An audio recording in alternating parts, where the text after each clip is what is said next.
Bonjour tout le monde et bienvenue dans Mes Lectures, l'émission qui parle de mes lectures, manga, BD et comics. Et comme d'habitude, ça va spoiler légèrement chacun des tomes que je vais aborder dans cette vidéo. Et comme d'habitude, en description, vous avez chacun des titres dont je vais parler et à quel moment je vais en parler. Donc voilà, c'est dit, c'est fait et on commence tout de suite. On commence avec un titre dont je voulais faire un manga à chaud dessus, c'est Aria the Masterpiece, donc qui est réédité chez Kiun en ce début d'année. C'est en termes d'objets de collection, franchement, Kiun, ils savent mettre le pognon où ils veulent, parce que franchement, super, il y a le petit, tout est brillant, enfin, tout, le petit Kiun, le titre, enfin, tout est en doré, c'est super beau. À l'intérieur, il y a des pages couleurs, donc déjà, franchement, et le papier de bonne qualité, c'est un grand format, enfin, franchement, en termes d'objets, c'est super. Après, en termes d'histoire, franchement, j'aime beaucoup. J'aimerais vraiment faire un manga chaud dessus, mais le souci, c'est que il y a plusieurs titres dont je voulais parler depuis longtemps, quand j'ai appris la nouvelle et qu'ils arrivaient en France. Et bah, lui s'est glissé un petit peu entre deux, et c'est un peu compliqué. Donc si j'ai un creux dans mon planning de vidéos manga chaud à faire, j'en parlerai peut-être. S'il n'y a pas de creux, bon bah j'en parlerai pas. En tout cas, je parlerai des autres titres. Pour faire simple, on suit une jeune fille donc, qui est ici, qui part sur Mars, qui s'appelle maintenant Aqua, parce que depuis qu'ils ont fait un réchauffement climatique, la planète est complètement aqueuse, donc elle va dans une ville qui s'appelle la Nouvelle Venise, enfin Néo-Venise, et à devenir une ondine, donc une fille qui... Comment dire, qui pilote des pagaies, enfin qui peut, comment ça s'appelle, les bateaux de Venise, voilà, elle va faire ça, voilà, c'est son métier.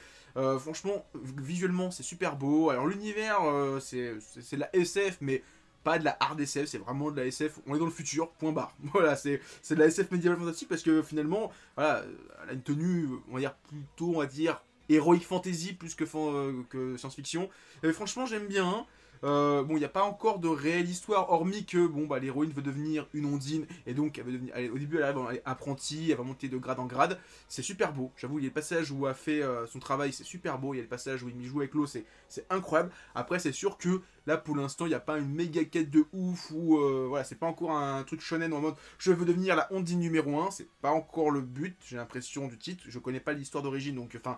J'ai pas lu la première fois Aria, c'est la première fois que je découvre, donc je ne sais pas ce que ça va donner par la suite. En tout cas, il y a 7 tomes, donc je vais continuer à prendre ça. Et ouais, comme je dis, en termes d'objets, franchement, Kiun, waouh.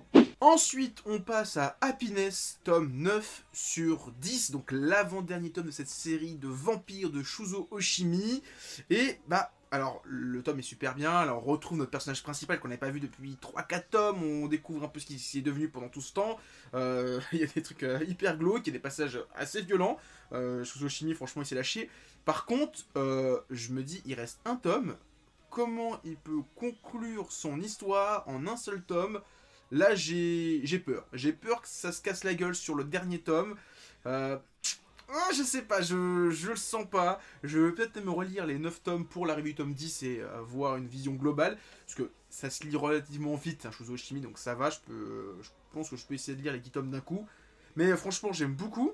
Alors, j'aime... C'est pas mon titre préféré de Shuzo Oshimi, j'ai déjà dit plusieurs fois. Je trouve que Lien du sang est bien mieux. Je trouve que ce qu'il a fait dans l'Intimité de Marie et L'effort du mal, c'est bien mieux. C'est pour l'instant ce qui est sorti en France, c'est pas son meilleur titre. Graphiquement, c'est incroyable, mais en termes d'histoire, je suis moins dedans que ses autres titres. Ça, c'est sûr et certain. Et là, vu qu'il reste plus qu'un tome, j'ai peur. J'ai vraiment très très peur. Prisonnier Riku, tome 33. Comme d'habitude, franchement, c'est galvanisant. Je suis accro à ce titre. À chaque fois qu'il y a un tome qui sort, je le dévore. Et je me dis, merde, le prochain dans 3 mois. C'est ça qui est triste. Bon, on arrive vraiment à la fin de l'histoire. Il y a 37 tomes ou 38 tomes au Japon. Donc 4 ou 5 tomes avant la fin. Et bah, je suis triste de me dire que là, je suis arrivé dans la dernière ligne droite. Là, on est vraiment dans les quelques derniers tomes de ce titre qui est vraiment fantastique, que je conseille toujours à ceux qui n'ont pas encore commencé. Alors oui, c'est une trentaine de tomes, mais franchement, c'est super bien, franchement, c'est prenant. L'histoire, elle est dingue, vous allez dévorer le tome, parce qu'en fait, à chaque fois que vous allez finir un tome, vous allez avoir envie d'acheter la suite, de lire la suite, c'est incroyable. Et là, c'est pareil, c'est toujours pareil avec cette tension, le tout début déjà, quand Riku avec son arbuste et que les gardes ils arrivent, tu fais oh putain, il va se faire tuer. Et là, non, et voilà, et tout ce passage-là, le passage avec le code aussi, là, dans ce tome-là, où dit ouais, comment tu connaissais le code? Mais il y avait le miroir, tu fais oh, franchement, les coups de pression qui se mettent les uns les autres, les moments de mind, incroyable. Franchement, Prisonnier Riku, c'est trop bien à lire, absolument. L'enfant et le maudit, tome 7. Alors, c'est toujours aussi beau. Franchement, visuellement, je trouve que le manga est incroyable. Par contre, je trouve que ça traîne peut-être un peu trop. C'est peut-être un manga, je pense, qui aurait dû se terminer au tome 5-6. Pour moi, ça aurait dû être un récit beaucoup plus court. 7 tomes qui sont très bien, hein. Franchement, je trouve ça super rafraîchissant, super agréable à lire. Mais voilà, je trouve que c'est le genre de manga où je me dis 6-7 tomes, ça aurait été parfait. J'espère que le 10e, enfin s'il y a un tome 10 qui va arriver sûrement un jour, ça sera le dernier. J'espère que le série va se terminer en une dizaine de tomes. J'ai peur que ça s'éternise un peu trop. Alors là, on a un tome où en fait le maudit, le professeur, rencontre des soldats eux aussi maudits qui vont raconter un peu leurs origines. Voilà.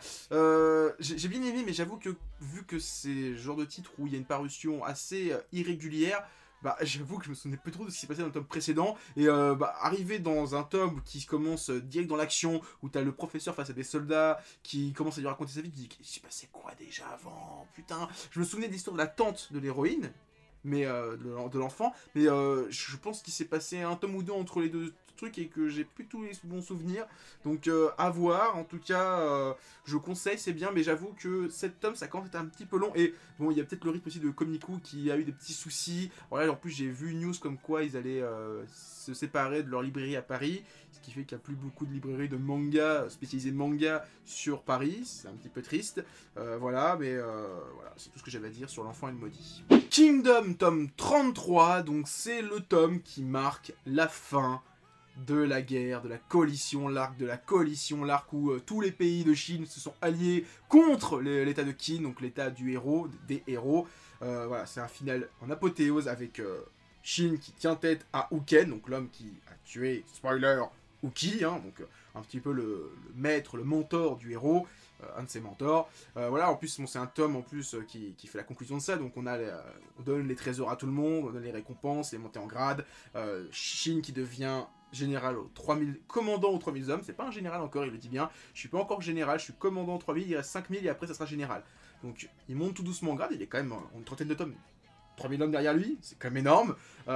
Après ça, on a une dernier tiers de tome qui revient sur le personnage de Kyukai qu'on n'avait pas vu depuis le début de l'arc, parce que finalement elle avait un peu quitté le groupe de Shin, et elle retrouve la personne qui a tué sa sœur. Donc là on revient sur un peu l'histoire de Kyukai, qui n'est pas forcément un personnage central de l'œuvre, mais qui a quand même sa petite storyline à suivre. Donc là c'est sa vengeance, la retrouvaille avec la personne qui a tué sa sœur, qui était un truc qui était amorcé depuis la première bataille, si je dis pas de conneries, ou l'arc des assassins, si je dis pas de conneries, mais voilà, on avait vu déjà les origines de Kyukai, que sa sœur était morte, qu'elle voulait se venger, donc là, c'est peut-être l'aboutissement de cette quête, si je dis pas de conneries. Il reste encore un tome qui est sorti chez Meian et que j'ai pas encore lu. Voilà, en tout cas, Kingdom, toujours aussi bien. On passe maintenant à des séries de chez Kana, parce qu'il y a un bon petit paquet de titres de chez Kana. Et on commence avec Inyo Asano et son Dead Demon Destruction, le tome 8. Enfin voilà, ça fait un an que le tome 7 est sorti, en même temps que Errance et la réédition de Solanine. Donc ça faisait un an que j'avais pas lu Dead Demon Destruction. Je me souviens qu'ils étaient allés à la plage, qu'il y avait eu une histoire de romance entre ce personnage-là et Oran, donc la Magical Girl, toute mignonne, enfin celle avec les couettes de Magical Girl. Et le tome se poursuit pas trop là-dessus, parce qu'en fait, si vous voyez bien un peu le tome, il est très noir, parce qu'en fait, c'est un énorme flashback sur les origines des deux personnages principaux, comment ils se sont rencontrés. Et donc, un petit peu aussi le début de l'invasion extraterrestre. Donc voilà, c'est un gros tome origine, un gros tome flashback, qui va sûrement se poursuivre dans le prochain tome, qui était vraiment cool. J'avoue que c'était bien, parce que comme je me souvenais plus trop ce qui s'est passé dans les précédents tomes, enfin, vraiment je relis des démons aussi, j'ai pu être vraiment dans une petite bulle, un petit cocon, en me disant ça va, je me souviens pas trop ce qui s'est passé, mais on parle des origines des personnages, donc ça va. Je m'attendais pas du tout à ça au niveau des origines de Oran et de... Ah putain, j'ai plus le nom de l'héroïne. Bon, je sais plus, bon, Oran et sa copine, j'ai plus le nom, Kadode. Voilà, donc on découvre leurs origines, que c'est des grosses têtes, qu'il y en a une qui était un peu mal vue et l'autre ça allait, c'était une copine, et qu'on voit l'invasion extraterrestre qui arrive aussi en même temps, comment elles sont devenues potes parce qu'elles étaient fans d'une mascotte. Voilà, c'est super intéressant, franchement super cool, mais ce que j'ai le plus aimé de Inyo Asano, c'est pas ce 8ème tome, c'est ce que je vais parler juste après. Comme je disais juste avant, l'année dernière, en même temps que le 7ème tome de Dead Demon DDD Destruction, Kana avait sorti une réédition de Solanine. Là, cette année, on a une réédition de Un Monde Formidable que j'ai pris, mais que j'ai pas encore commencé. Et en même temps que ces deux trucs-là, on avait eu un nouveau titre inédit de Inyo Asano. L'année dernière, on avait eu Errance, donc un one-shot sur on va dire un peu la vie de l'auteur, sur après un succès, comment il a vécu ça. Et là, cette année, on a un nouveau titre inédit de l'auteur, c'est son anthologie, donc le Inyo Asano Anthology, donc qui est un recueil d'une dizaine de one-shots, de petites histoires courtes de l'auteur, qui sont, il y a du bien, il y a du moins bien, il y a du très bon. Notamment, j'ai beaucoup aimé la première histoire avec une classe qui se comporte normalement. Et en fait, bon, ils adorent une fille, ils sont toujours en train de chouchouter parce que elle a un visage d'alien. Et c'est pas comme Poon Poon où c'est genre, pour nous, on la discerne des autres personnages. Non, non, elle a vraiment un visage d'alien. Tout le monde sait qu'elle a un visage d'alien, mais tout le monde dit, voilà, non, c'est normal, on l'aime bien. Et en fait, il y a une sorte de message sur le racisme, sur le fait que on va pas la mettre en avant, on va pas critiquer ça parce qu'on est bien, mais en fait, ça, on est un peu des faux culs, un petit peu comme ce qu'il y avait dans Asylum Voice au début où tout le monde était gentil avec la fille sourde, et c'était juste parce qu'ils voulaient pas s'en occuper, voilà. Il y a un petit peu ce parallèle-là, il y a l'histoire, alors c'est la dernière histoire, c'est un peu, comme il dit l'auteur, c'est vraiment la genèse de Dead Demon, des Destructions qui est très différente, en fait, là c'est une histoire d'aliens qui ressemblent à des humains, des champignons, enfin c'est un peu bizarre, j'avoue que c'est très, très perturbant, mais quand j'ai lu le truc, j'ai fait, ah ouais, c'est cette histoire-là, Dead Demon, c'est sûr et certain. Il y en a un qui s'appelle Tempest, que j'ai trouvé vraiment très dur. C'est sur les personnes âgées qui doivent, à l'âge de 80-85 ans, aller dans une maison. Pendant 5 ans, on s'occupe d'eux. Et à la fin des 5 ans, ils ont un choix. Soit ils se suicident, voilà. Soit ils font un test. Si ils échouent le test, alors s'ils réussissent le test, ils vivent normalement jusqu'à la fin de leur vie. Et s'ils échouent le test, ils sortent dehors. Et ils ne sont plus humains. On les considère plus comme des humains, c'est des clodos, c'est des rats. Si tu fais chier le monde, on t'exécute. C'était waouh. J'aurais bien aimé avoir une histoire complète de 100 pages là-dessus, parce que franchement, c'était poignant. J'ai beaucoup aimé aussi l'histoire avec le garçon timide ou le garçon gentil, où en fait on voit une histoire d'amour entre un garçon et une fille. Donc c'est une histoire. Et en fait, l'auteur refait la même histoire, mais du point de vue de la fille, mais c'est le même découpage, les mêmes scènes, c'est juste qu'il rajoute des cases où on voit ce que pense la fille, et après, il y a une 3e chapitre où, cette fois, c'est le garçon. Voilà, j'ai bien aimé, c'était un peu les histoires qui m'ont le plus marqué dans cette anthologie, mais franchement, c'était super, je conseille. Voilà, je pense que ceux qui connaissent Inyo Asano l'ont déjà pris, mais ceux qui connaissent pas, je vous conseille. Second et dernier tome de Batman Ninja, le titre de Masato Issa, l'auteur de Jabberwocky, Area 51 ou plus récemment Kamuya Ride. Donc c'est le 2e et dernier tome de cette adaptation du film d'animation en CGI, dont j'avais parlé durant mon calendrier de l'Avent. C'est à l'image du tome 1, c'était sympathique. Je sais que ça va être très court, que ça va se terminer dans ce tome-là. Et alors, ce qui m'a surpris, c'est que le second tome a une césure avec le film, dans le sens où, alors ça commence avec les mêmes bases dans le tome 1, et le tome 2 prend une direction totalement différente, ce qui fait que, moi qui ai vu le film, là j'avoue que c'était totalement inédit, il y avait des trucs totalement différents, notamment le fait que chacun des Robins, des 4 Robins, affronte un adversaire du film, donc Double Face, Poison Ivy, Deathstroke et... c'est qui le dernier? C'est le Pingouin. Voilà, donc ces 4-là vont affronter chacun des Robins, donc le Nightwing, enfin le Robin original Nightwing, le second Robin qui est devenu Red Hood, le 3e Robin qui devient maintenant Red Robin, et le 4e Robin en date qui est le fils de Batman, Damian Wayne. Donc voilà, c'est ça, franchement j'ai trouvé ça cool. Par contre le truc que j'ai un peu moins aimé, c'est que dans le film d'animation il y avait un passage sur le Joker qui est donc absent de ce film. C'est un petit peu triste. Fire Force tome 13, donc c'est la fin d'un arc où donc, ces deux adversaires-là affrontent nos héros, un petit combat bien stylé, et alors ce que j'ai vraiment aimé dans ce tome-là, c'est que vers la moitié, on a l'amorce d'un nouvel arc où nos personnages vont quitter l'Empire de Tokyo, donc le Japon, parce que, alors ceux qui ne se souviennent pas, Fire Force passe dans un monde post-apo, où il y a eu l'Adoraber, si je dis pas de conneries, donc il y a eu une sorte de... on va dire, il y a eu Akira, quoi, voilà, c'est ça, on va dire ça comme ça. Voilà, il y a eu la fin du monde, on nous montre un peu le monde, comment il a l'air d'être un peu devenu une sorte d'archipel, il y a plein de petites îles partout, et ils vont quitter donc l'Empire de Tokyo, donc le Japon post-apo, pour partir vers la Chine et la péninsule chinoise de King je sais plus quoi. Donc on quitte un petit peu ce qu'on connaissait du monde de Fire Force pour découvrir un peu le reste du monde. Et là, je suis hyper intrigué de découvrir comment se comportent les autres personnes dans le reste du monde. Est-ce qu'il y a des Fire Force partout dans le monde? Je ne sais pas. Est-ce qu'il y a des gens qui s'enflamment partout dans le monde? On ne sait pas. Déjà qu'en plus, là, vers la fin du tome, on nous glisse des mystères. J'ai fait waouh! Là, je sais pas où se faut aller l'auteur. Oh, Après, j'ai bien aimé aussi, c'est que dans le tome, les personnages deviennent complètement fous, ce qui rappelle un petit peu les passages de la folie de Soul Eater, et c'était super cool. Donc voilà, franchement, Fire Force, j'ai bien aimé ce tome-là. Skywars tome 3, comment dire, j'avais bien aimé, enfin de mémoire, les 2 premiers tomes qui sont sortis au mois de juin 2019. Ça fait 6 mois que j'ai lu les 2 premiers tomes et j'avoue, je me souviens plus trop de l'histoire. J'ai acheté le tome 3, alors il y a une histoire d'enjeu sur la créature du héros, il y a une course qui est stylée, visuellement c'est toujours aussi classe et franchement l'auteur il dessine super bien. C'est l'auteur de Reggio Desperado et c'est son titre qu'il a fait avant Reggio Desperado et franchement déjà il était incroyable. Mais ben j'avoue qu'un rythme de 1 tome tous les 6 mois, bah ça tue un petit peu le rythme et je me souviens plus trop ce qui s'est passé. Alors il faut vraiment que je me relise les 2 premiers tomes ou est-ce que je vais même prendre les 8 tomes de la série fait 8 tomes et tout me lire d'un coup, je ne sais pas encore. Bah on verra de toute façon dans les prochains mes lectures. En tout cas j'ai bien aimé mais j'avoue que je me souviens plus trop ce qui s'est passé et comme il n'y a pas de résumé des épisodes précédents, bah j'avoue que c'était compliqué pour moi de rentrer totalement dans l'histoire et tout comprendre.